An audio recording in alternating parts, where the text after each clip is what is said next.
शालिनी जी। राधे राधे। महाराज जी राधे राधे। महाराज जी नाम जप करने पर भी हमें अपना प्रारब्ध भोगना ही पड़ेगा, तो फिर नाम जप करने का क्या लाभ होगा महाराज जी?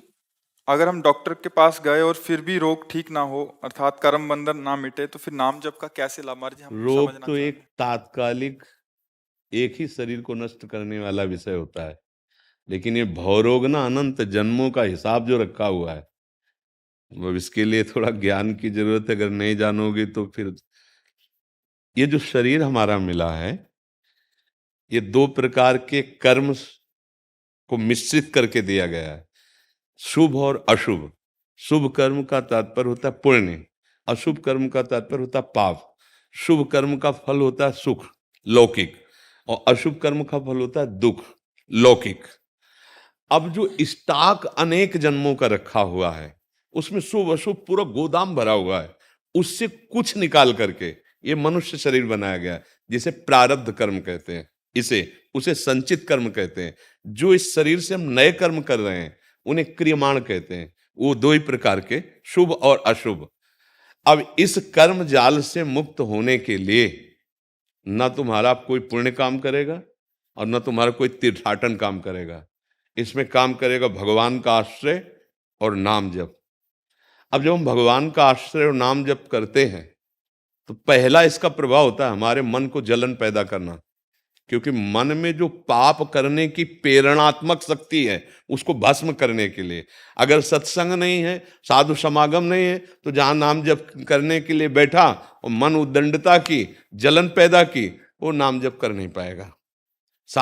भजन न हुई संग बिनु, और भजन बिना नहीं प्रेम। अगर हमें कहीं भगवत कृपा से साधु समागम मिल गया और नाम जब शुरू किए, तो पहला नाम काम करता है मन की उस पापात्मक शक्ति को भस्म करता है, जिससे हमारे द्वारा पापाचरण, गंदे आचरण होते हैं। दुख का कारण गंदा आचरण, वो गंदा आचरण करने वाली प्रवृत्ति को मन भस्म करता है। अब जब इधर आचरण सही होना शुरू हुए, अब वो पूर्व पर प्रहार करता है, जो हमारे जन्म जन्मांतर के पाप जमा है उनको नष्ट कर रहा है। भगवान उन्हीं को संकेत करते हैं, हम सर्व पापेभ्यो मोक्षयिष्यामि मा शुचा। अब जो क्रियमाण हो रहे हैं, क्योंकि मन की पाप वासना भस्म हो रही, तो अब अच्छे हो रहे हैं, जगत मंगल के लिए हो रहे हैं, शुभ हो रहे हैं।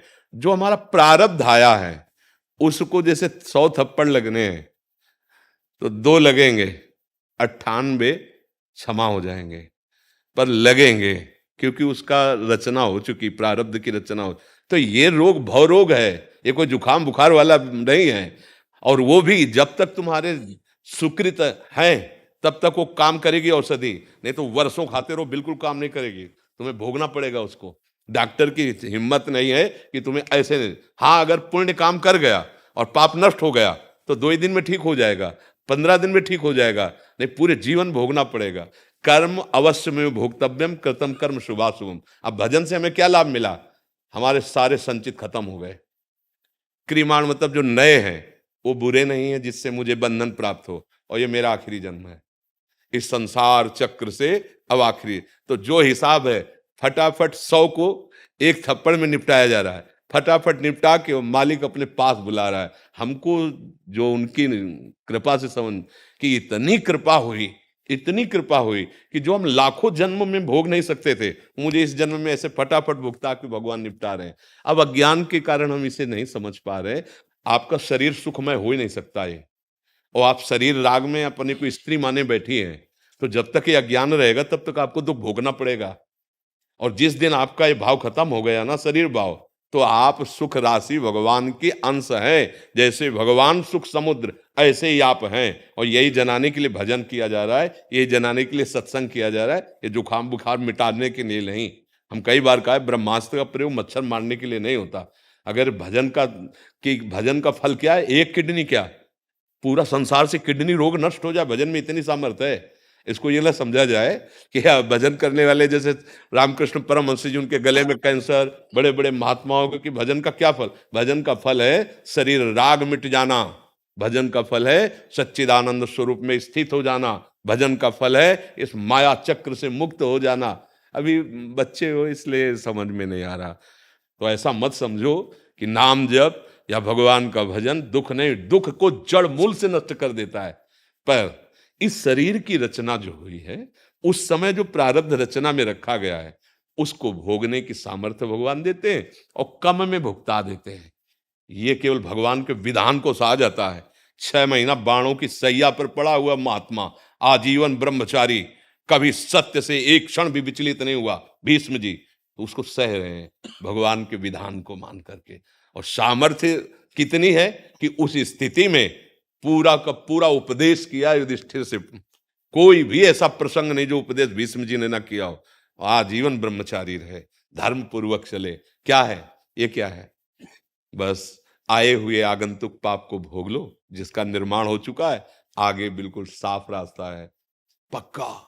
हर समय हमें ऐसा आनंद रहता है, जैसे दूध को गैस में चढ़ाओ ना, उबाल आती ना, ऐसे हृदय आनंदित रहता है। क्यों? क्योंकि प्रभु मेरे हैं, शरीर मेरा नहीं है। शरीर छूटने की हमें कोई परवाह नहीं है। ये हम इसलिए वर्णन कर रहा हूं कि जो कि भजन से क्या, भजन निर्भय करता है, निशोक करता है, निश्चिंत करता है, निष्पाप करता है, दुख का लेस नहीं रहता। ये भजन का फल है। आज शरीर है, कल तो जाएगा ही, चाहे तुम्हारा हो चाहे हमारा हो। अब इसके लिए भजन खर्चा करें, इसके कि हमारी किडनी ठीक हो जाए तो अमर हो जाएंगे क्या? जाना तो है ही ना। अच्छा ठीक हो जाएंगे तो क्या करेंगे? यही करेंगे ना जो भजन कर रहे हैं। तो भगवान कितने कृपालु हैं, ऐसी स्थिति में हमारे द्वारा हमारी दिनचर्या चलवा रहे हैं, हमारे द्वारा भगवत भजन करा रहे हैं। तो ऐसा नहीं सोचा जाए कि भजन से दुख मिटता नहीं। वो अभी भगवान से प्यार नहीं इसलिए ऐसे शब्द निकलते हैं, ऐसा नहीं है। कोई भी दुख नहीं रह जाता। सुखी मीन जहां नीर अगाधा, तिमिहर शरण न एको बात। जैसे समुद्र में मछली किलोल करती है, ऐसे भगवान का भक्त हर समय आनंद में निमग्न रहता है। बाहरी दुखों को दुख नहीं कहते।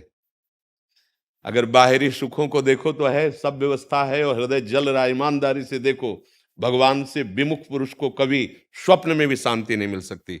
देख लो क्या वैभव है, क्या भोग सामग्री, कितना भोग रहे हो, पर शांत हो क्या तुम? देख लो। तब लग कुशल न जीव कहूं, सपने हूं मन विश्राम, जब लग भजत न राम को, शोक धाम तज काम। इस यही हमारी दुर्दशा का कारण है, जो शरीर को हम इतना प्यार कर बैठे कि शरीर को मैं मान लिया। अरे तू अपने को ले जान पाया, कितनी सीमा में रह रहा है? 3.5 हाथ के शरीर में, अपने हाथ से नाप लो। 3.5 हाथ के शरीर में 50 वर्ष तेरे को रहते हुए तू कभी अपना परिचय प्राप्त किया कि तू कौन है? बस इसी को दुलार करते रहे शरीर को, मैं स्त्री मैं पुरुष। तो अब कैसे अज्ञान की धरा में कैसे समझ में आएगा कि भजन का फल क्या होता है? अगर आचरण शुद्ध नहीं करोगे, व्यसन नहीं छोड़ोगे, व्यभिचार नहीं छोड़ोगे, गंदी बात नहीं छोड़ोगे, तो भगवान भी तुम्हारे हृदय में बैठे हैं, तुम्हें सुखी नहीं कर पा रहे। कि कोई महात्मा सुखी कैसे तुम्हें कर सकता है? सत्य बात को समझना थोड़ा कड़वा लगता है। आप क्यों आए हो संतों के पास? क्या बात है? क्या है इनके पास? एक बात केवल, भगवान का आश्रय, भगवान का नाम जप। वो तुम नहीं कर सकते हो क्या? अरे तुम दूसरों के दुख मिटाने वाले बन जाओगे। देखो तो जप के, अभी जैसे बात कह दी कि दुख नहीं मिटता, आप जप के तो देखो, भजन करके तो देखो। अभी भजन हुआ है क्या? केवल 2-4 माला कर लेने से बात? अरे भजन करके देखो, सुख समुद्र हृदय में उबाल मारता है। हर समय हृदय जिस सुख में निमग्न है, बलिहारी भगवान की, जो उन्होंने शरण में ले लिया है, जो उन्होंने अपना भजन मार्ग दिया है, जो उन्होंने अपना परिचय दिया है। नहीं, ऐसा माया का भुलावा है, इसलिए ऐसा विश्वास जनित शब्द तो कभी बोलिएगा नहीं कि डॉक्टर के पास जाए और वो दुख निवृत्ति ना कर पाए रोग की, तो मंत्र ही क्या या वो दवा ही क्या। ऐसा नहीं है। अनंत जन्मों के पापों को भस्म करके भगवान अपने धाम में, अपने स्वरूप में लीन कर लेते हैं। ऐसा ये कोई असत मार्ग नहीं है। हम आपसे सच्ची कहते हैं, बचपन से इस मार्ग में लगे हैं। अगर वो सच्चाई ना हमारी समझ में आती तो हम हाथ उठा के सबसे कह देते, लेकिन हाथ उठा के कहते हैं। उनके जैसा कृपाल, उनके जैसा प्यार करने वाला, उनके जैसा अपना कोई नहीं है। बस अगर गलती है तो हमारी थोड़ी गलती है कि हम उनको नहीं समझ पा रहे, उनके प्यार को। नहीं, उनकी तरफ से नहीं है। दुख किसे कहते हैं? दुख किसे कहते हैं? मन की मानी हुई बात को दुख कहते हैं। मन की मानी हुई बात को, इस शरीर ने को मन ने मान लिया है मैं अपना हूं, बस। आप देखो, इतनी जगह को बेहोश कर दो, तो इंद्री को मन के संपर्क से रहित करो, काट डालो। अगर उसको दुख हो तो बताओ, होता है दुख तो हो रहा है, काटो ऐसे। भला हो जाए मन को दुख। मन को कब दुख हुआ? तो अगेंद्री से संयोग होने पर। अगर यही मन श्री कृष्ण में लगा है, प्रियाजू में लगा हुआ है, सारे पाप नष्ट हो गए हैं, तो शरीर सड़ रहा हो तो भी दुख नहीं है। और अगर मन पापाचरण में है तो शरीर एसी में बैठा है, छाती जल रही है। बिल्कुल बात सच है। दुख किसको कहते हैं? दुख समझो, दुख कहते हैं मन की कल्पना को। आपको लगेगा कल्पना, हाँ, आप अविनाशी हो। जब आप में किसी अस्त्र शस्त्र का किसी भी तरह से प्रभाव नहीं पड़ सकता तो दुख में कैसे पड़ गया? नैनम छिन्नन्ति शस्त्राणि नैनम दहति पावका न चैनम क्लेदयन्त्यापो न शोष्यति मारुता। आप भगवान के पूर्ण अंश हैं, आप भगवान के चिदानंश हैं, तो आप में कैसे दुख आया? मन का भ्रम और ये स्वीकृति। भजन से इसी में रहते हुए ये भ्रम खत्म हो जाता है। जैसे जो सपने सिर काटे कोई, बिन जागे दुख दूर न होई। उसके लिए चाहे जितने अंग रक्षा रख लो, बचा नहीं सकते। एक ही उपाय है, जगा दो। जैसे स्वप्न में कोई कत्ल कर रहा है किसी का और वो आदमी दुखी हो रहा है, यद्यपि बिल्कुल दुख नहीं है, न कोई काटने वाला है न कोई कटने वाला है, और आप व्यवस्था उसकी बाहर से चाहे जितनी करो, लेकिन वो दुख में रहेगा जब तक उसको जगा नहीं दिया जाएगा। जगा तब उसे पता चलेगा। अभी सो रहे हो, अपनी को स्त्री माने हुए, अपने को पुरुष माने हुए, अपने को धनी माने हुए, अपने को निर्धन माने हुए, ये जो प्रपंच माया का है, ये मोह निशा सब सोहनिहारा, देखे स्वप्न अनेक प्रकारा, ये जग जामिन जागे जोगी, परमारथी प्रपंच वियोग। अभी चश्मा ठीक सुधर जाए ना, अभी दिखाई देगा। दुख नाम की चीज नहीं। आनंद समुद्र भगवान और उनका मयंस सुख राशि, चेतन अमल सहज सुख राशि, दुख का लेस नहीं। अब भजन के द्वारा दुख मिटने वाली संभावना की बात थोड़ी रह गई, है ही नहीं दुख। ये ज्ञान हो जाए केवल। अब अज्ञान की दशा में अपने को शरीर माने बैठे हुए हैं, अब कैसे दूर होगा? क्योंकि कितने ऐसे हमारे द्वारा पाप कर्म हुए हैं इस शरीर से, तो उनको तो भोगना ही पड़ेगा। इसलिए भाई, भोग के लिए तो तैयार रहो और भजन का फल ये मांगो कि अब मुझे इस माया जनित संसार में आना ही ना पड़े। बहुत हो गया यार, कोई नहीं है अपना। देखो ना, देखो, सच्चाई की बात तुम्हें कह रहा हूं। अभी अगर शरीर छूटने को हो जाए तो कौन है अपना? आप बताओ। तुम्हारा बैंक बैलेंस, पदाधिकार, तुम्हारी पढ़ाई लिखाई, रिश्ते नाते सब खत्म ना। अकेले आप उड़ोगे ना, अकेले यहां से जाओगे। अब आपके साथ वही कर्म रह गए जो फिर आपको जन्म देंगे, फिर वही पढ़ाई लिखाई, फिर वही पद, फिर मरो, फिर। तो कम से कम विचार करो, एक कार्य तो ऐसा करके जाओ जिससे हमको इस संसार में ना आना पड़े। वो है भजन। उसको सुरक्षित रखो, उसको जुकाम बुखार में मत खर्चा करो कि हम 100 बार कृष्ण कृष्ण बोले हमारा बुखार नष्ट हो जाए या हमारा ये रोग न। ये तो होगा, अगर चाहो तो हो सकता है, लेकिन क्यों नाम का प्रयोग किया जाए इसमें? नाम का प्रयोग पूरा जड़ से। अब हमें आना ही नहीं संसार में, हमें भगवान के नित्य धाम में, भगवान की सेवा में रहना है। भावना करो। अब कह दे कि फिर तो सब मुक्त हो जाएंगे, तो कर ही नहीं सकते ना भावना। बड़े कितने लोग सत्संग में यहां बैठे हो, कितना समाज है। इसलिए आप लोग भाग्यशाली हो। कहीं ना कहीं भगवान की कृपा, जब द्रवई दीन दयालु राघो तो साधु संगति पाइए। तो अविश्वास को ठौर मत दीजिए, भगवान के नाम में अपार सामर्थ्य है। हमारी लाडली जी का दरबार ऐसा है, प्यारी जी का दरबार ऐसा है कि यहाँ मांगते हुए दिखाई दिया पर देते हुए कुछ नहीं दिखाई दिया। पर जब बाहर निकला तो उसकी मांग ही मिट गई। तेरे दरबार की आली निराली शान ये देखी, सखावत खुद तेरी गलियों में चक्कर काटते देखा, फैलाया हाथ जिसने तेरे दरबार में आकर, तुझे देते नहीं देखा मगर झोली भरी देखी। इसलिए नाम हमारी प्रार्थना मान लीजिएगा, नाम जैसे बने, जो भगवान का नाम प्रिय हो वो नाम जप। और गंदा आचरण मत करना, नहीं नाम जप फिर नहीं होने देगा। पापवंत कर सहन स्वभाव भजन मूर्ति भाव न का, ये गंदे आचरण करते हैं। 4 दिन नाम जप के फिर बंद कर दिए, कुछ सोचते हैं कि नाम का कोई लाभ नहीं। पहले गंदे आचरणों को आप छोड़िए, जो आप जानते हो कि गंदे आचरण नहीं करना चाहिए, और फिर नाम जप कीजिए। फिर देखिए आप जिधर चाहोगे उन्नति होती चली जाएगी, क्योंकि आपके पास पावर है, भजन है। अब भजन तो है नहीं, वो गंदे आचरण कर रहे हैं। भगवान सत्य है, अगर सत्य मार्ग में चलोगे तो सत्य का परिणाम आनंद है। थोड़े दिन आपको जरूर दुख लगेगा, लेकिन परिणाम बहुत आनंद में। अधर्माचरण करोगे दुख मिलेगा, थोड़े दिन भले सुखी दिखाई देंगे जब तक पुण्य चल रहा है। कि कौन हमारा क्या बिगाड़ रहा है। और जिस दिन वर्तमान का पाप और पूर्व का पाप मिला, उस समय तुम्हारी धज्जियां उड़ जाएंगी, कर्म तुम्हारा सर्वनाश कर देगा। इसलिए हमारी प्रार्थना है, तर्क वितर्क में ना फंस के जैसे भी बने आर्त भाव से भगवान का नाम जप करो, अच्छे आचरण करो। अनुपम शारदा कक्कड़ जी। राधे राधे गुरु जी। गुरुजी आपके चरणों में कोटि कोटि प्रणाम। गुरुजी पहले तो मैं आपका बहुत धन्यवाद करना चाहती हूँ, क्योंकि गुरुजी जब से आपकी शरणागति हुई है मेरा पूरा जीवन ही बदल गया है। ये आपकी अहेतु की कृपा है का प्रणाम है कि पूरे घर का वातावरण राधामय हो चुका है और इस शरीर के पति भी आज अपने जीवन को बदलने के लिए प्रेरित हुए हैं। गुरुजी इस शरीर के पति को 20-21 साल से शराब पीने की आदत है और काफी कोशिशों के बाद भी नहीं छूटी। अब आपके दर्शन और सत्संग के प्रभाव से ये इच्छा प्रबल हुई है और आज आपके समक्ष ये इस व्यसन से छुटकारा पाने के इच्छुक हैं। गुरुजी कृपा इन्हें राधा नाम जप, कंठी माला, तिलक लगाएं और इस व्यसन को छोड़ने की आज्ञा करें। ये खुद से प्रेरित हैं कि गुरुदेव आज्ञा करेंगे तो हम आज से ही उसका।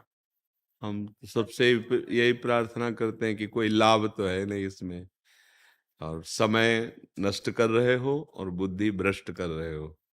अर्थ जा रहा है और जीवन जा रहा है। जो लाभ मिलने के लिए आपको जन्म मिला वो लाभ नहीं। कोई भी नशा केवल बुद्धि को शिथिल करता है, शरीर को शक्तिहीन करता है, आपका उत्साह नष्ट करता है, आपकी पवित्रता नष्ट करता है। कोई भी व्यसन, कोई भी नशा हो, अगर आप प्रार्थना माने तो वृंदावन में बैठे नियम ले लीजिए, मैं आज से शराब नहीं पीऊंगा। पक्का बोलो क्या? हाँ, वृंदावन में बैठा हूं। जैसे किसी से शपथ खाई जाती ना, बोले मंदिर में चढ़ के बोलो, तो एक मंदिर क्या, यहाँ तो मतलब भगवान का धाम है। तो आप यहाँ बैठ, साक्षी कौन है? संत वेश का आपने साक्षी है ना, तो होता है ना किसी बात के लिए। और बैठे कहाँ हो? धाम में बैठे हो। आप झूठ नहीं होना चाहिए, मतलब इससे बड़ी शपथ कोई सृष्टि में नहीं हो सकती। क्योंकि साक्षी अगर संत और गुरु को मान ले और भगवान के धाम में बात कर रहा है तो प्राण चाहे चले जाए, पर ऐसी तो इससे क्या होगा, जो पीछे गलतियां हुई हैं वो भगवान क्षमा कर देंगे। अहम तो हम स्वर पापेभ्यो मोक्षयिष्यामि। और भैया जाना है, हम कह रहे ना मानो पियो, कितने दिन पियोगे? मृत्यु से बच पाओगे क्या? और जब मृत्यु आएगी तो तुम्हारा सब कुछ हरण कर लेगी। कुछ जो भी तुमने जीवन में किया वो सब यहीं रह जाएगा। ये शरीर, ये सब केवल कर्म आपके साथ जाएगा। पहले सुधार लो, अभी समय। मान लो आग लगने वाली है तो निकाल लो अच्छी अच्छी चीजें, नहीं तो आग तो लगी जाएगी। तो इस श्वास में जितनी दम रह गई है, राधा राधा राधा राधा राधा, और शराब पीना, मांस खाना ये बंद कर दो। पक्का? गुरु जी कंठी माला पहनने की आज्ञा दीजिए। देखो बात यहाँ की है, अगर हृदय से प्यार कर रहे हो ना, राधा राधा चल रहा है, तो बाहर से कंठी माला ना भी बांधो ना, तो तुम हमारे हो। और हमारी बात ना माने ना, तो फायदा क्या होगा? बात मानने की है। हाँ, अब जैसे अब हम लोग आचार्य परंपरा से, गुरु परम, तो प्रसाद तिलक ये सब ऐसे आप अगर सुधर गए, आप अंदर से राधा, तो आपको राधा नाम परम पद प्रदान कर देगा। जब कंठी बांधे, तिलक लगाए, नाम जप नहीं करते, गंदे आचरण करते, क्या भगवत प्राप्ति हो जाएगी क्या? तो अब ये जन्म बर्बाद नहीं होने देना। जैसे बने वैसे मुझे अपने पापों का नाश करना है। देखो अभी आपको समझ में नहीं आ रहा है, क्योंकि ये माया का ऐसा खेल है कि जब परिणाम भुगतने का आता है तब समय नहीं दिया जाता है, और उस समय उसका विचार जो है अब काम नहीं कर रहा। अभी आप कार्य कर सकते हो तो समझने नहीं दिया जा रहा, केवल समय नष्ट किया जा रहा है। और जब समय कर्म भोगने का आता है तो सच्ची मानना, फिर उस समय अकेला केवल होता है। भले सब 100 लोग पास बैठे हों, लेकिन अंदर जो पीड़ा हो रही, जो कर्म दंड दे रहा है, कोई नहीं होता। अच्छा, यहां से छोड़ के जाओगे, कहां जाना है आपके पास? जितना दाम उतने ही आपको वस्तु मिलेगी पूरी सृष्टि में, है तो सब कुछ। अगर बढ़िया पैसा है तो अच्छे होटल में जाकर रुकोगे, अगर कम पैसा है तो ऐसे भजन है जितनी जोर का उतनी ऊंचाई पे जाओगे। अगर भजन नहीं है तो फिर नरक में भोगना पड़ेगा, नाना प्रकार के कष्ट जो कर्म किए उनको भोगना पड़ेगा। और राधा राधा राधा सब सफाया होता चला जाएगा। अच्छा, हम अभी बोले राधा और प्राण निकल गए तो भगवान मिल जाएंगे, क्योंकि इस श्वास में हमने भगवान का नाम लिया, प्रभु का नाम लिया, अजामिल अपने पुत्र के बहाने बुलाया ना नारायण, भगवत प्राप्त। अभी समय है, अभी समय है, कुछ नहीं बिगड़ा। जितनी श्वासें हम प्रभु को दे देते हैं, क्या कोई भी नशा ये हमारे हित के लिए नहीं है, पर वो हमारी मूढ़ता बन जाती है। तो ऐसा लगता है बुद्धि जब चिंतन में शिथिल होती नशा खा के, लगता है मस्ती है यार। नहीं नहीं, उस चिंतन को तुम भजन के द्वारा शिथिल करो, तो देखो रात दिन वास्तविक असली मस्ती आ जाएगी। जो फकीर है, संत जन है, महापुरुष जन है, कोई चाह नहीं, भगवान के चिंतन में डूबे हुए हैं, परमानंद का अनुभव होता है। आप क्यों आए हो, हमारे पास क्यों आए हो? हम क्या हैं? कुछ नहीं। आप विचार करके देखो, जो पांच भौतिक शरीर आपका वो हमारा, जो आप भगवान के अंश वो हम अंश। आप केवल इस बात से आए हो कि जो आप नहीं कर पाए हो वो एक, तो इसलिए हम नमन करते हैं तुम्हें, और हमें वो बताओ कि जिससे हम आनंद को कैसे प्राप्त हों। बस इतना अंतर है। जहां आप हार गए हो वहां गुरु कृपा से निकल गए, बस इतनी बात को तुम प्रणाम करने आए हो। मतलब कहीं ना कहीं तुम्हारे अंदर ये बात है कि जो तुम्हें करना चाहिए वो नहीं किया है, अब सुधार लो। संतों के पास क्यों जाया जाता है? बस इतनी बात के लिए जाया जाता है, आप समझ लो। हम संत संग केवल इस बात के लिए करते हैं कि जहां मैं हार गया वहां तुम जीत गए। अब मुझे वो युक्ति बताओ जिससे मैं भी जीत जाऊं। हारते हारते दुर्गति हो गई हमारी। काम ने हरा दिया, क्रोध ने हरा दिया, लोभ ने हरा दिया, मोह ने हरा दिया। संत संग इनके जीतने के लिए है। आज जो साधु महात्माओं का स्वरूप परोसा गया है संसार में, वो ऐसा नहीं है। जिनकी कृपा दृष्टि मात्र से सारे पाप नष्ट हो जाए, भगवत प्राप्ति हो जाए, भगवान अधीन होके डोले, वो संत हैं। तुम इतने बुद्धिमान बनो, इतने बलवान बनो कि दुखों से लड़ना आ जाए, संसार में जीना आ जाए, दूसरों को सुख देना आ जाए। बढ़िया समय है अभी। राधा राधा राधा। और आज से तो चाहे प्राण निकल जाए पर पीना नहीं, क्योंकि आप खतरे में है गाड़ी। मतलब आखिरी चांस, और यहाँ और फिर हम इसलिए किसी से नहीं कहते कसम खाओ, कभी नहीं कहते। हाँ, जब आप कहोगे कि आप कह दो तो फिर कसर क्यों रखेंगे? हम तो पूरी ब्रेक मारेंगे कि आपका जीवन लौट पड़े। आप धोखा नहीं होना चाहिए इसमें, ठीक है? Jolly Mishra ji, California. राधे राधे। महाराज जी राधे राधे। महाराज जी, माता पिता भाई बहन सब ईश्वर के घर चले गए पिछले कुछ वर्षों में।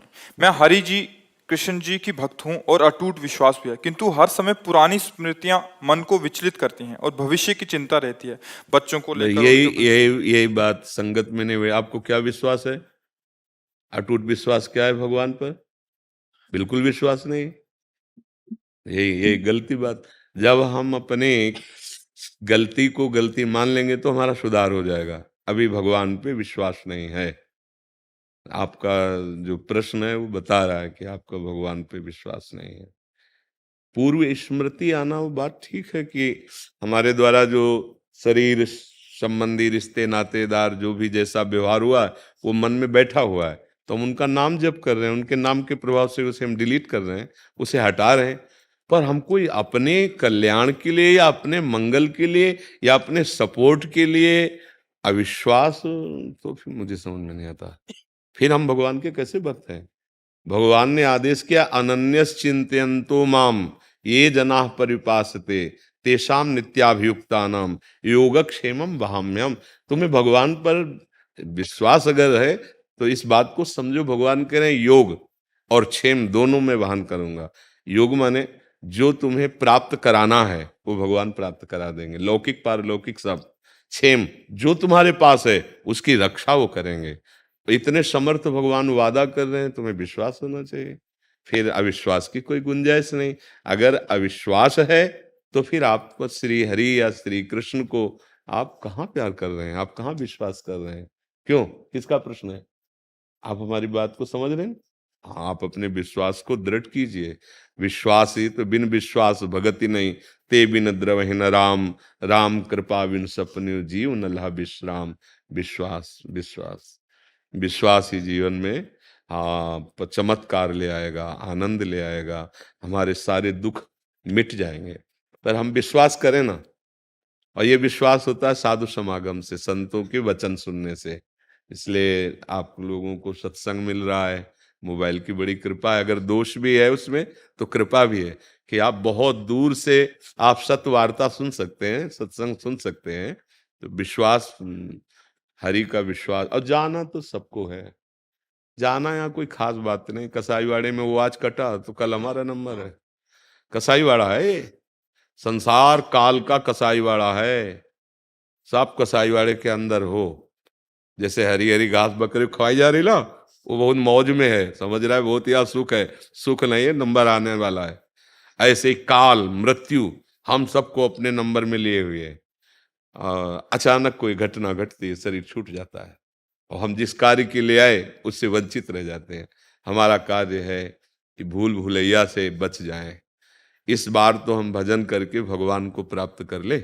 साधन धाम मोक्ष कर द्वारा, पाए न जे परलोक सम्हारा।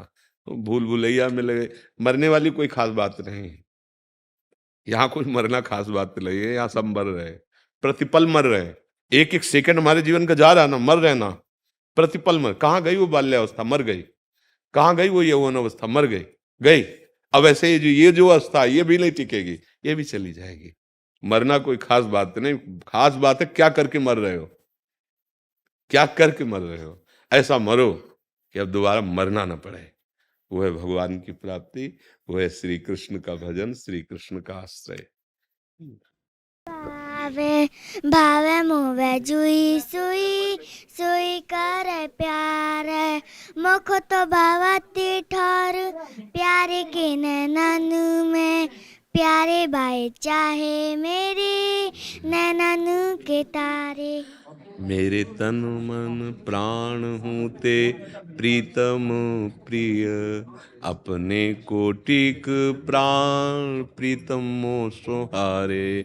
जय श्रीत हरिवंश हंस हंसिनी सांवल गौर, कहो कौन करे जल तरंग निन्या। पूरा करके आला।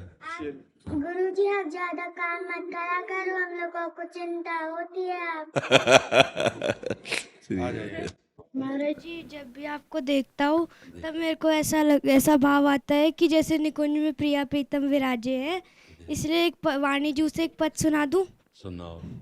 आजू तो विहारेण छबीली भुज अंश धरे, राजत बिहारी फूलवारी कुंज आई के, अति अल बेले लड़कात जात बात बात, ने रखी से रात विविछा के रूप चाई के, कमल फिराई मुंसिकाई भ्रकुटी न चाई, कोटि मन मत मंद हरि गुण गाई के, मधुर मधुर स्वर झुकी झुकी वृंद वृंद, हित हरि रूप बलि बलि गुण गाई के, आजु तो विहारिण छबीली भुज अंश धरे, राजत बिहारी फूलवारी कुंज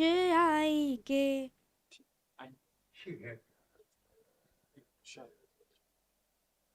पंकज जी, अरविंद जी, राधे राधे महाराज जी। महाराज जी, आपको करोड़ों युवाओं की तरफ से कोटि कोटि प्रणाम, जो आपने करोड़ों युवाओं को सत मार्ग पर चलने का प्रेरणा दिया। महाराज जी, कभी कभी एकांत में अंतरात्मा से एक प्रश्न उठता है कि मैं कौन हूं, और जब ये प्रश्न उठता है तब मेरे को ये शरीर अपना नहीं लगता। प्रश्न ये उठता है कि अगर मैं ये शरीर नहीं हूं तो आखिर मैं कौन हूं, यहाँ क्यों आया, और अगर भगवान का सुमिरन करना हमारे जीवन का उद्देश्य है तो फिर ये व्यवसाय व्यवस्थाएं एवं दुनिया की चकाचौंध क्यों बनाई गई। पहली बात तो धन्यवाद है आप लोगों का कि आप बात मान रहे हैं। जीवन में सबसे उन्नति का प्रथम लक्षण होता है शास्त्र और संत जनों गुरुजनों की वाणी को मानना, सबसे बड़ी बात होती है।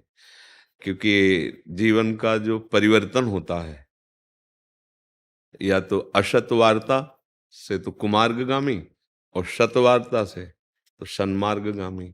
दोनों में वार्ता ही प्रधान होती है। जब हम गंदा संग करते हैं तो दुर्गति हो जाती है, अच्छा संग करते हैं तो सदगति हो जाती है। तो उसमें प्रधानता आपकी हुई, इसलिए सबसे बड़े धन्यवाद के पात्र वो सब हैं जो बात मान रहे हैं। और दूसरी बात, ये जो बात हृदय में आती है कि मैं कौन हूं, पढ़ के ही सही, सुन के ही सही, पर ये बहुत बढ़िया बात है, क्योंकि अपना परिचय मिला नहीं, पूरा जीवन व्यतीत हो गया, तो हम दूसरे का परिचय क्या जानेंगे या भगवान का परिचय क्या जानेंगे। जैसे लोग कहते हैं ना कि भगवान को तो हमने देखा नहीं, तुम कैसे विश्वास करेंगे भगवान है, तो क्या आपने अपने को देखा है क्या? ये शरीर तो आप है नहीं, पक्की बात है। आप चाहे मानिए न मानिए, आप देखते हैं जब अंदर से भगवान अंतर ध्यान हो जाते हैं तो शरीर को आप फूंक देते हैं, गाड़ देते हैं मिट्टी में, समाधि दे देते हैं। इससे कोई प्यार नहीं करता है, वो केवल माया के कारण ऐसा लगता है कि ये प्यारा है, वस्तुतः कोई प्यार नहीं करता। और जब प्यारा अंतर ध्यान हो जाता है तो इसका कोई आदर नहीं होता शरीर का। इसका हम जो भगवान के अंश हैं, परमात्मा के अंश हैं, चिदानंद, जितना कुछ तुम्हें दिखाई दे रहा है, सुनाई दे रहा है, सोच समझ में आ रहा है, ये सब मायाकृत है। मैं और मोर तोर तय माया, जेह बस कीन्हे जीव निकाया, गो गोचर जहां लगु मन जाई, सो सब माया जानो भाई। माया का ऐसा कुछ रूप समझो जैसे कई तरह का शीशा का एक महल हो। शीशा कई तरह के नहीं होते, एक में बिगड़ा मुंह दिखाई देगा, एक में सुंदर, एक में भयानक, एक बड़ा, एक ऐसा। ऐसे समझ लो एक भवन शीशे का है जिसमें केवल आप ही आप हैं, अब उसमें आपके हजारों रूप है, कोई बिगड़ा रूप है, कोई सुंदर रूप है, कोई छोटा रूप है, कोई बड़ा रूप है। वैसे एक ही परमात्मा इस माया रूपी शीशे कारण कहीं मनुष्य, कहीं स्त्री, कहीं चर, कहीं अचर, कहीं बुरा, कहीं महात्मा, कहीं उत्तम, कहीं अधम, वो दिखाई दे रहा है नहीं। जैसे उस शीशे के भवन से हटाओ तो असलियत में उसका जो रूप है तब समझ में आएगा। शीशे के भवन में तो एक ही करोड़ों रूपों में दिखाई देगा। ऐसे ही एकोहम बहुश्यामा वेद कहता है, वही परमात्मा अपने आप को बहुत रूपों में करके खेल रहा है। सब संतों ने ऐसा ही अनुभव किया, घट घट में वही रमा हुआ है। आप जो अपना अस्तित्व मान लिए हैं तो उस शरीर के अंतर्गत माने हुए। आप देखो, जैसे आपसे आपका परिचय पूछा जाए तो वास्तविक बात यह कि आपके दिमाग में आपको इसी का परिचय है नहीं। अभी तक आप अपने को नहीं जान, भगवान को कैसे लोग जान पाएंगे? तुम अपने को मानते हो ना कि तुम हो, लेकिन तुम जानते हो क्या अपने को? देखा है, समझा है? कोई दर्पण ही नहीं पैदा हुआ ऐसा आज तक सृष्टि में जो आपका प्रतिबिंब दिखा सके। वो केवल ज्ञान के द्वारा है, गुरु वाणी के द्वारा, गुरु के वचनों के द्वारा। अज्ञान तिमिरांधस्य ज्ञानांजन शलाकया चक्षुरुन्मीलितमेन तस्मै श्री गुरुवे नमः। वो किसी दृश्य का स्वरूप नहीं है कि हम उसे देख सकें, वो मैं ही हूं। वो इंद्रियों के द्वारा देखा नहीं जा सकता, क्योंकि इंद्रिय हमारे करण है। जैसे हथौड़ा है तो हथौड़े को तो जानता है जो उसका कार्य करने वाला है, लेकिन हथौड़ा उसको नहीं जानता जो उससे चला रहा है। ऐसे इंद्रियां हैं, वो एक करण है, उसको जो चला रहा है वो आप हैं। लेकिन ऐसी भूल भुलैया में आप फंस गए कि आप अपने को ही नहीं जानते हैं। और अपने को जान ले तो जीवन मुक्त महापुरुष हो जाएं। जो अपना स्वरूप है उसमें कोई दुख का लेश नहीं है। कोई अस्त्र शस्त्र आज तक ऐसा बना ही नहीं सृष्टि में जो उसे छेद सके। नैनम छिन्नन्ति शस्त्राणि नैनम दहति पावका। वो अग्नि से जलता भी नहीं है, वो वायु के द्वारा सुखाया नहीं जा सकता, वो जल के द्वारा गीला नहीं किया जा सकता। अक्लेद्य, अशोष्य, अदाह और एक और चैतन्य घन, नित्य आनंदमय, कोई अभाव नहीं। ये अपना स्वरूप है, अपना स्वरूप। अब भगवान की माया से अपने स्वरूप को हम भूल गए। जैसे हम जब स्वप्न में होते हैं तो स्थूल शरीर का ज्ञान होता है क्या? आप देखो ना, 24 घंटे के अंदर की बात है कि आप जब जागृत में हैं तो आपको ये शरीर का भान हो रहा है कि मैं हूं, लेकिन जब आप स्वप्न में होते हैं तो ये शरीर पड़ा होता है, आपको ज्ञान ही नहीं होता। आप दूसरे में होते हैं, स्वाप्निक शरीर उसे कहते हैं, जो आप स्वप्न में विचरते होते हैं।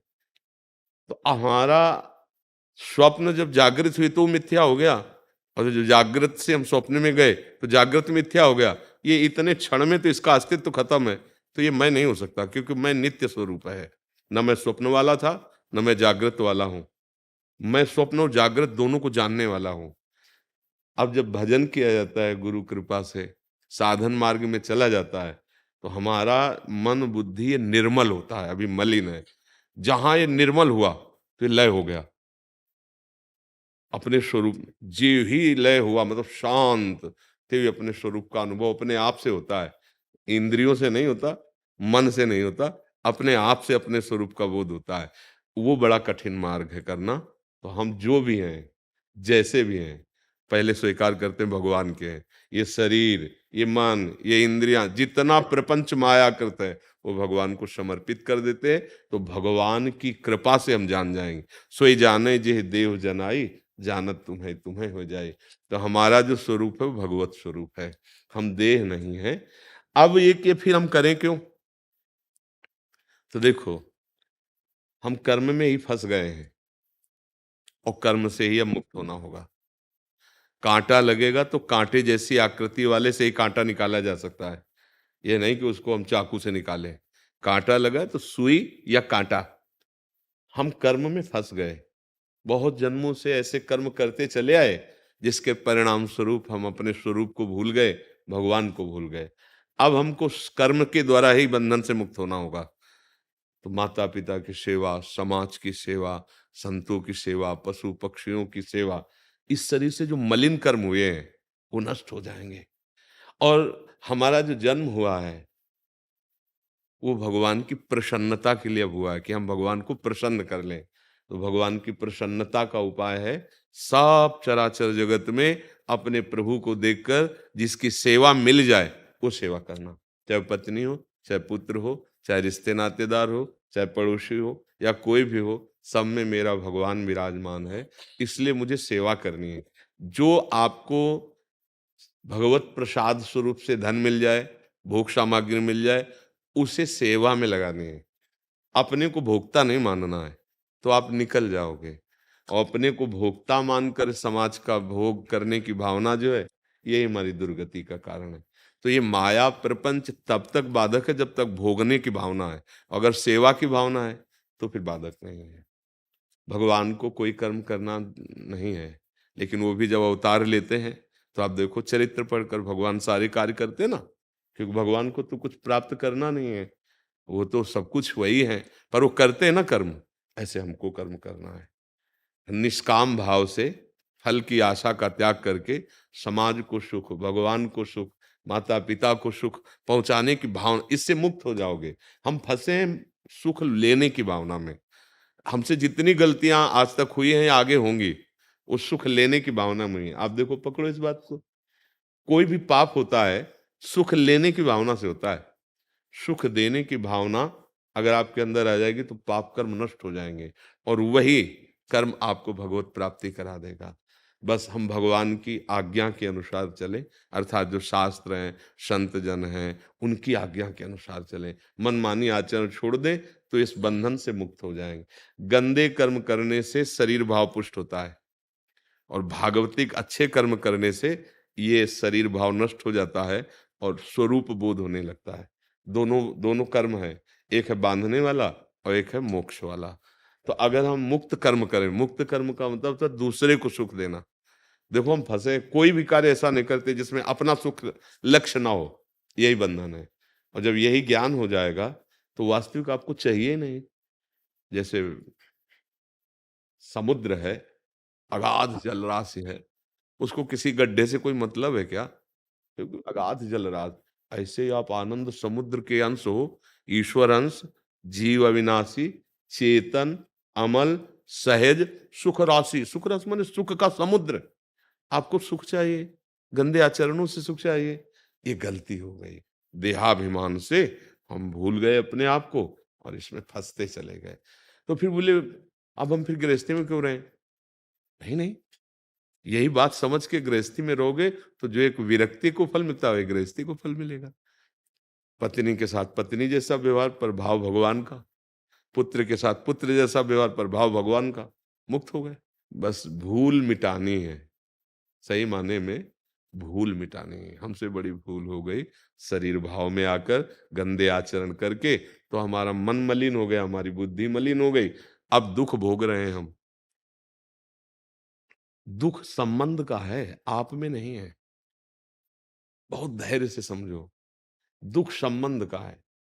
अभी जैसे भगवत चर्चा हो रही, अभी हो कि मथुरा में एक्सीडेंट हो गया, 10 लोग मर गए। अभी यहाँ चर्चा, तो आपको बुरा लगेगा कि यार मतलब सत्संग की बात हो रही, तुम कहा है ये तो हुए करता है। नहीं, उसमें तुम्हारे चाचा थे, अब नहीं बुरा लगेगा। आप ऐसा ये क्यों हुआ? संबंध से पहले संबंध का ज्ञान नहीं हुआ तो आपको सब व्यर्थ लगा। अब संबंध का ज्ञान हुआ कि आपके वो उसमें थे। ऐसे ही पूरा संबंध शरीर से, शरीर के संबंध से हमारी दुर्गति होती चली गई। जो मन कहता है वही भोग करते हैं, जो मन कहता है वही कार्य करते हैं। मनमानी आचरण के कारण हमारा मन इतना मलिन हो गया कि अब हमको ये लगता ही नहीं कि इसके सिवा हम कोई और हैं। यही लगता है यही हम हैं। ईमानदारी से देखो ना, तो यही यही अध्यात्म, गुरु ज्ञान, शास्त्र ज्ञान इसी को प्रकाशित करता है। और जब स्वरूप का जहाँ बोध हुआ तो ये सब माया के जितने खेल, नाटक होता रहेगा। अब नाटक होगा, अब सही नहीं होगा। अभी सही, आप नाटक को सही मान रहे हैं, नहीं मान रहे। आप अपने पुरुष मान रहे हैं, अपनी स्त्री मान रहे हैं, आप नाटक है माया का। फिर वो ज्ञानी महात्मा नाटक को नाटक की तरह करता है। गुरु पद में बैठा है तो शिष्यों से शिष्य जैसा बर्ताव, परिवार में तो परिवार, गृहस्थ में तो परिवार, पर वो किसी का कुछ नहीं समझ रहा है। ये केवल माया का नाटक। जैसे आपने कहा फिर रुचि क्यों? क्योंकि असली ज्ञान नहीं है, इसलिए आपको लगता है। आपको केवल स्वांग करना है। स्वांग में कोई नहीं फंसता है। फंसता है जब स्वांग भूल जाता है। नाटक में कोई स्वांग दिया जाता है, फंसता है क्या कोई? ना उसे उस समय जो उसको रोल मिलता है, स्वांग मिलता है, वो करता है, पर वो ऐसा होता नहीं है। वो जानता है अर्थ के लिए स्वांग कर रहे हैं। ऐसे ही हम कर्मों में बंध गए, अब हमें स्वांग मिला है, हम उसको अच्छी तरह निभाएं तो हम जो प्रभु हैं वो इस स्वांग से मुक्त कर देंगे, माया के नाटक से मुक्त कर देंगे। कर्म करना बहुत जरूरी है। बिना कर्म किए नहीं, एक क्षण भी नहीं रह सकते आप। अब मान लो हाथ पैर बांध के ऐसे बैठ जाओ, तो कर्म केवल शरीर से थोड़ी होते हैं, अंदर से शुरू है। तो हम सत्कर्म करें। दूसरों को सुख पहुंचाने जैसा कोई परम तप या धर्म नहीं है। परहित सरिस धर्म नहीं भाई। हम फंस गए सुसुखवान। जितने बड़े बड़े पाप कर रहे हैं लोग, केवल सुसुख वांछा, सुसुख माने मैं सुख भोग लूं इससे, तो देखो कैसे राक्षस हो गए लोगों की बुद्धि। हर जगह, चाहे खान पान में देखो, चाहे क्रियाओं में देखो, केवल राक्षसपना, केवल कुछ अर्थ के लिए किसी को भी मार देना, एक इंद्री के भोग के लिए किसी को भी जला देना, मार देना। मतलब आप देखो कैसी स्थिति होती चली जा रही। राक्षस भाव, जैसे बुरा लगेगा मांस खाना जो है ना, और व्यभिचार करना, हिंसा करना, धन लूटना, ये क्या है? राक्षस हो गया ना। कैसे हुआ? सुख की चाह से। और यद्यप उसको सुख नहीं चाहिए, वो सुख राशि है, पर अपने को भूलकर शरीर भाव में आ गया, इसलिए ऐसे। समझ पा रहे हैं आप? जी। ठाकुर जी, ठाकुर जी, लिखा ठाकुर जी। हाँ भाई, ठाकुर जी पधारे तो हमारा तो जीवन धन्य हो गया। जी जी। राधे राधे महाराज जी। महाराज जी, आपके सत्संग में सुना और समझा है कि मनुष्य देह भगवत प्राप्ति के लिए मिली है और सांसारिक सफलता क्षणिक है, परंतु फिर भी मन उसी की कोशिशों में लगा रहता है और असफल होने पर अत्यंत व्याकुल हो जाता है, डिप्रेशन में आ जाता है। हाँ, महाराज ये नहीं होना चाहिए। मतलब असफल होने पर डिप्रेशन में हम इसलिए पहुंच जाते हैं कि हमारा आश्रय ठीक नहीं है। अगर आश्रय भगवान है तो हम डिप्रेशन में क्यों जाएंगे? आज हम कर्म कर रहे हैं, आज कर्म के अनुसार हमें जो फल मिलना चाहिए नहीं मिला है, तो कोई ना कोई कर्म हमारा है जो हमें दुख देना चाहता है। लेकिन मैं निराश नहीं होऊंगा, फिर कर्म करूंगा, फिर प्रयास करूंगा। अच्छा, प्रयासरत वाला विजय को प्राप्त होता है, ध्यान रखना। ऐसा कभी नहीं हुआ कि जिसने जीवन भर प्रयास किया और सफलता नहीं मिली। ऐसा कभी नहीं हुआ। 10 बार हो सकता है, 12 बार हो सकता है, लेकिन हम प्रयासरत रहेंगे ना, तो हमें धन ही चाहिए ना, लौकिक सफलता ही चाहिए ना, तो उसके लिए हमें दृढ़ प्रयासरत रहना पड़ेगा। और अगर भगवान का आश्रय नहीं है तो तुम प्रयास नहीं कर सकते हो, हार जाओगे, जैसा आप बोल रहे हो। और भगवान का आश्रय है तो फिर हारोगे नहीं। आप टूट इसलिए जाते हैं क्योंकि आपको भगवान का भरोसा असलियत में नहीं है। असलियत में नहीं है। वो कैसे प्यार कर रहे हैं हम तुम्हें कैसे बताएं। एक एक कदम पे उनका दुलार, वो प्यार की मूर्ति ही है। हाँ, संसार में जन्म हुआ है तो बड़ी आवश्यकताएं हैं, पुत्र है, पुत्री है, पढ़ाना लिखाना है सब। तो जन्म देने के पहले वो हिसाब लिखा हुआ है। जो तुम्हारा जन्म हुआ या तुम्हारे बच्चों का जन्म हुआ, पहले से लिखा हुआ है। अब उस लिखा पढ़े को अगर मिटाना है तो फिर एकमात्र भगवान का भजन, भगवान का आश्रय ही है, नहीं तो वो अवश्य भोगना पड़ेगा, अवश्य। देखो ध्यान से सुनना, एक सत्राजित नाम के यदुवंशी थे द्वारिका में, ये श्रीमद् भागवत की कथा है। तो उन्होंने सोचा कि धन प्राप्त किए बिना संसार में जीवन का क्या लाभ, प्रायः सबके विचार ऐसे रहते हैं। तो उन्होंने भगवान सूर्य की आराधना की। जैसे महाराज युधिष्ठिर ने सूर्य की आराधना की थी तो बटलोई प्राप्त हुई थी ना उनको, कि जब तक द्रौपदी ना पाएंगे तब तक कोई भी पा सकता है। मतलब बहुत व्यंजन एक ही बटलोई से निकल जाएंगे, खीर पूड़ी रसगुल्ला सब सब, अगर द्रौपदी ने पा लिया तो फिर नहीं रहेंगे। तो भगवान सूर्य की आराधना की। तो भगवान सूर्य जानते थे क्या चाह रहे हैं, तो धन चाहते, तो स्यमंतक मणि दी। वो 8 भार सोना रोज प्रदान करती थी और बड़ी महिमाशाली थी और चमकती हुई। तो गले में डाल करके जब साधना पूर्ण हुई, भगवान सूर्य ने दिया तो आ रहे थे।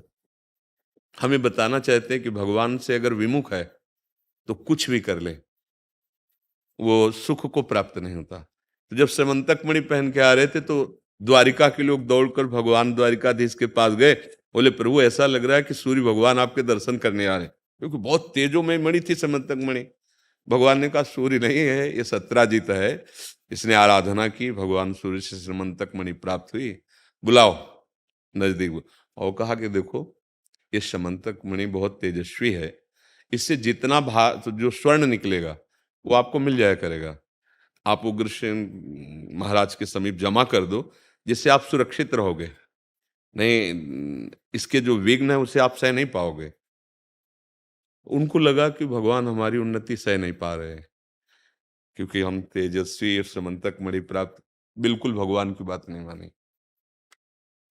धन में प्रधान बुद्धि, सुख की चाह धन से। भगवान कह रहे तुम्हें इसका जो रोज धन है 8 बार स्वर्ण वो मिल जाया करेगा, सुरक्षित रहेगी और तुम्हें कोई बाधा नहीं पहुंचे।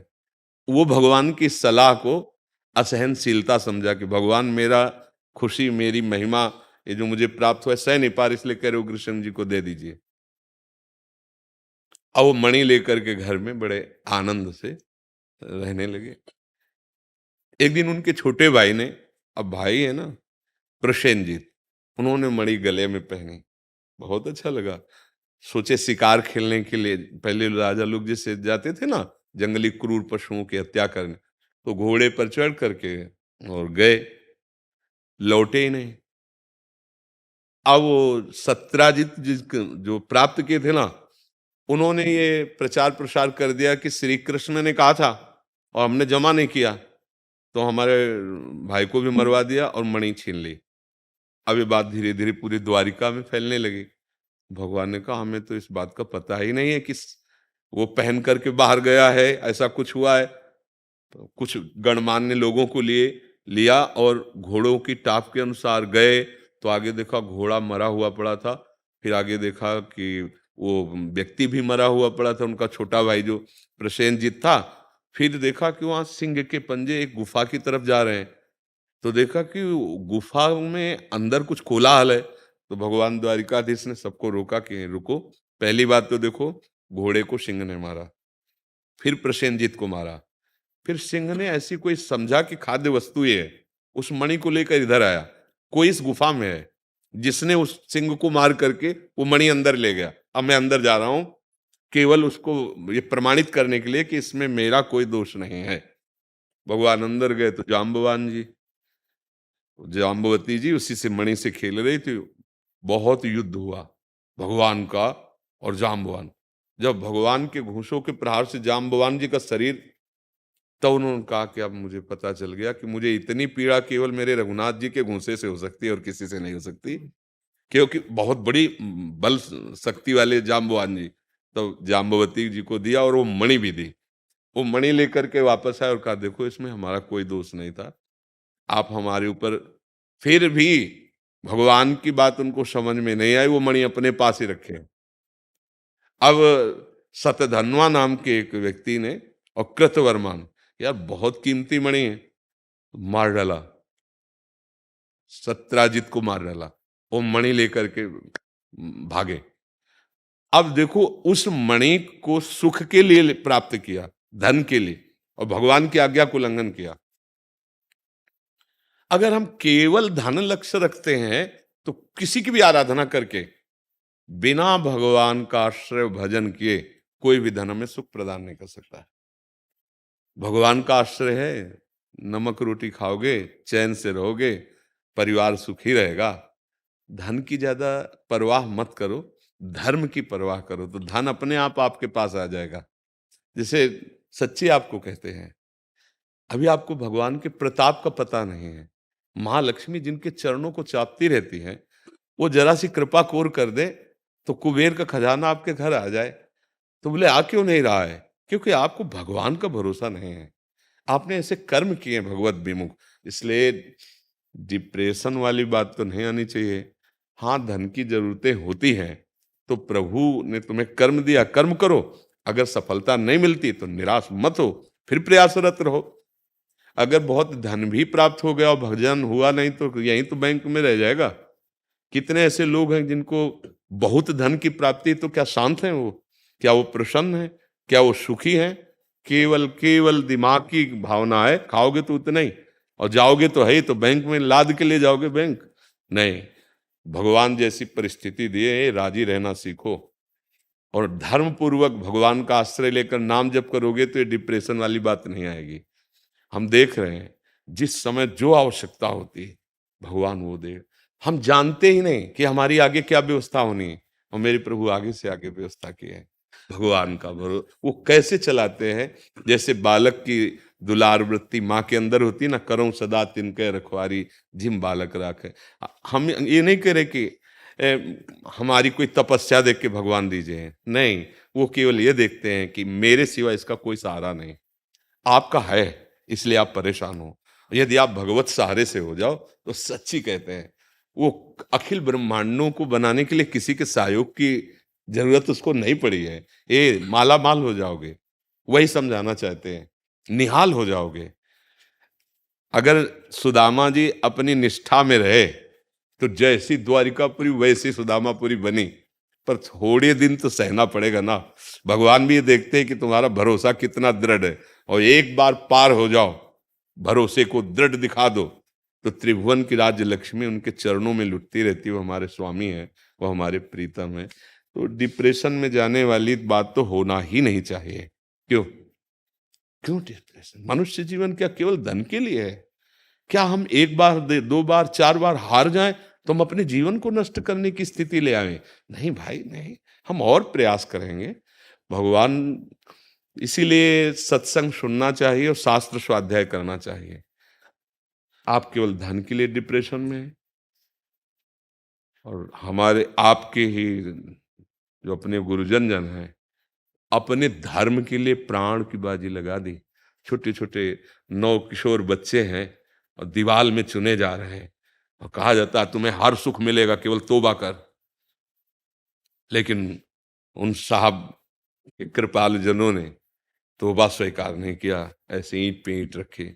और हम उन्हीं के जन हैं, और हम रुपए ना मनमानी मिल पाए तो हम डिप्रेशन में चले जाएं, दुख में चले जाएं। इसका मतलब अभी साहब से हमारा परिचय नहीं है, अभी प्रभु से परिचय नहीं। गर्दन कटवा दी धर्म के लिए, हम धन के लिए परेशान हैं यार। तो थोड़ा तो सुलझना पड़ेगा, तभी बात बनेगी।